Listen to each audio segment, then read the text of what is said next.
supaya kita bisa sabar menghadapi ujian ini. Yang pertama, para ulama menjelaskan apa saja yang membantu seorang untuk bersabar. Ketahuilah bahwasanya hidup ini ujian. Yang suka, yang hidup berduka, dia sedang dalam ujian. Sehingga tatkala engkau tahu sedang diuji, apa sikap orang yang sedang diuji? Ya sudah, aku akan menjalani ujian ini. Apapun konsekuensinya. Yang kedua, ketahuilah bahwasanya ada orang-orang yang ujiannya lebih berat daripada dirimu. Lihat ujiannya para nabi.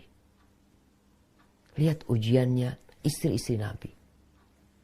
Istri nabi kita Muhammad SAW, selain Khadijah, gak ada yang punya anak. Bertahun-tahun gak punya anak.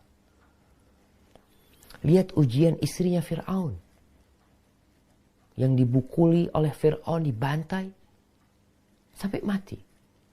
Lihat ujiannya Asia, Masyitatu binti Fir'aun. Bagaimana anaknya yang dikandung berbulan-bulan, dibesarkan sama dia, 4 atau 5 anaknya satu persatu. Dimasak di sebuah minyak yang mendidih dalam kondisi ibunya melihat. Jadi kuatkan diri kita dengan kita melihat ujian anak gak seberapa dibandingkan ujian ya orang-orang yang sebelum kita. Dan sekarang di dunia ini ada orang yang lebih parah hidupnya, sehingga itu membantu kita untuk bersabar. Kemudian yang ketiga, berharap pahala sama Allah. Allah mengatakan, innama yuwaffas sabiruna ajrahum bighairi hisab. Orang-orang yang sabar itu akan dibalas oleh Allah tanpa ada hisab. Dan ada derajat-derajat yang tinggi yang mungkin tidak bisa diraih dengan amalan, tapi diraih dengan ujian yang dilalui dengan konsekuensi harus bersabar. Kemudian yang keempat, ingatlah sesuatu yang kita benci bisa jadi itu baik buat kita. Kita nggak tahu tuh anak-anak. Anak-anak itu kalau besar jadi apa? Dengan sekarang mereka gugur. Dan kalau anak-anak bayi itu gugur setelah ditiupkan ruh, maka ketahuilah bahwa anti telah memiliki tabungan di akhirat. Anak-anak kecil yang meninggal dunia setelah ditiupkan ruh, maka dia akan menanti orang tuanya kelak di pintu surga. Mereka tidak mau masuk surga. Mereka menanti kehadiran orang tua mereka. Ditunggu itu orang tuanya.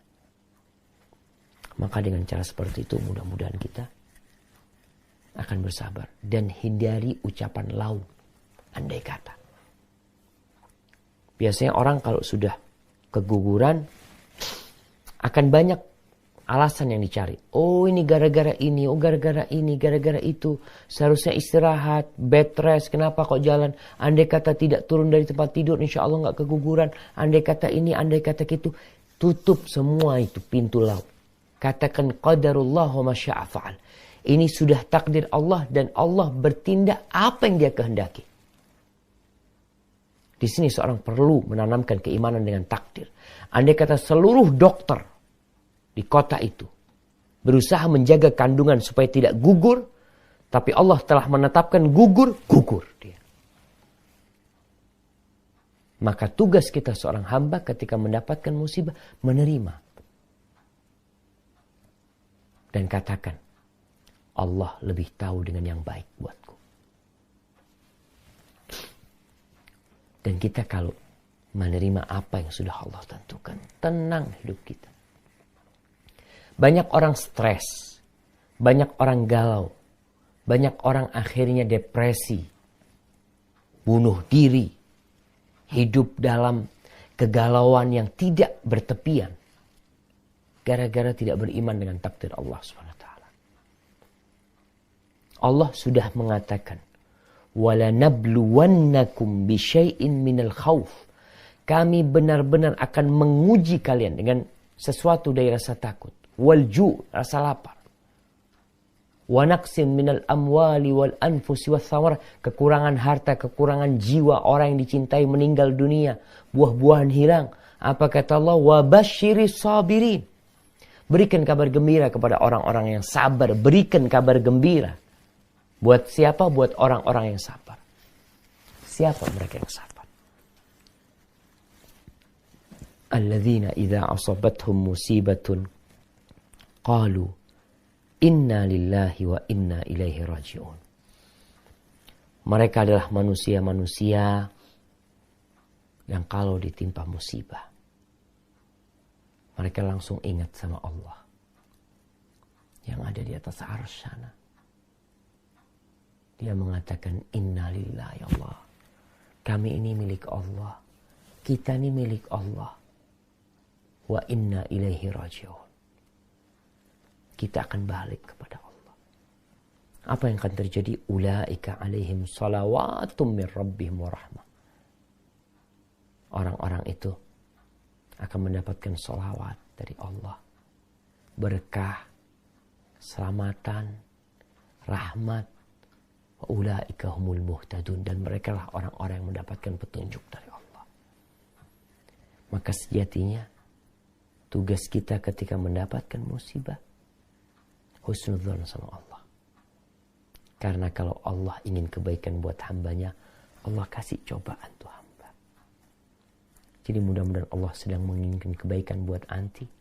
Dan tugas anti menjadikan musibah itu sebagai karunia ilahi.